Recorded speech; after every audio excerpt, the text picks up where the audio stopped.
اور دونوں دروازے کی طرف بھاگے، آگے یوسف، پیچھے زلیخا، اور عورت نے ان کا کرتا پیچھے سے پکڑ کر جو کھینچا تو پھاڑ ڈالا، اور دونوں کو دروازے کے پاس عورت کا خامد مل گیا۔ تو عورت بولی کہ جو شخص تمہاری بیوی کے ساتھ برا ارادہ کرے اس کے سوا کیا سزا ہے کہ یا تو قید کیا جائے یا دکھ کا عذاب دیا جائے۔ یوسف نے کہا اسی نے مجھ کو اپنی طرف مائل کرنا چاہا تھا۔ اس کے قبیلے میں سے ایک فیصلہ کرنے والے نے یہ فیصلہ کیا کہ اگر اس کا کرتا آگے سے پھٹا ہو تو یہ سچی اور یوسف جھوٹا ہے، اور اگر کرتا پیچھے سے پھٹا ہو تو یہ جھوٹی اور وہ سچا ہے۔ جب اس کا کرتا دیکھا تو پیچھے سے پھٹا تھا، تب اس نے زلیخا سے کہا کہ یہ تمہارا ہی فریب ہے، اور کچھ شک نہیں کہ تم عورتوں کے فریب بڑے بھاری ہوتے ہیں۔ یوسف اس بات کا خیال نہ کر، اور زلیخا تو اپنے گناہ کی بخشش مانگ، بے شک خطا تیری ہی ہے۔ اور شہر میں عورتیں گفتگویں کرنے لگیں کہ عزیز کی بیوی اپنے غلام کو اپنی طرف مائل کرنا چاہتی ہے، اور اس کی محبت اس کے دل میں گھر کر گئی ہے، ہم دیکھتی ہیں کہ وہ صریح گمراہی میں ہے۔ جب زلیخا نے ان عورتوں کی گفتگو جو حقیقت میں دیدار یوسف کے لیے ایک چال تھی سنی، تو ان کے پاس دعوت کا پیغام بھیجا،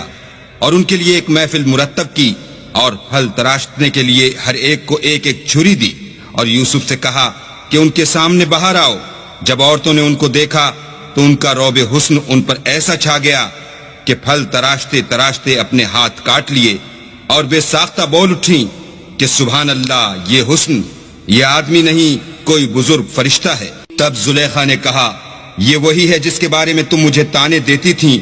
اور بے شک میں نے اس کو اپنی طرف مائل کرنا چاہا مگر یہ بچا رہا، اور اگر یہ وہ کام نہ کرے گا جو میں اسے کہتی ہوں تو قید کر دیا جائے گا اور ذلیل ہوگا۔ یوسف نے دعا کی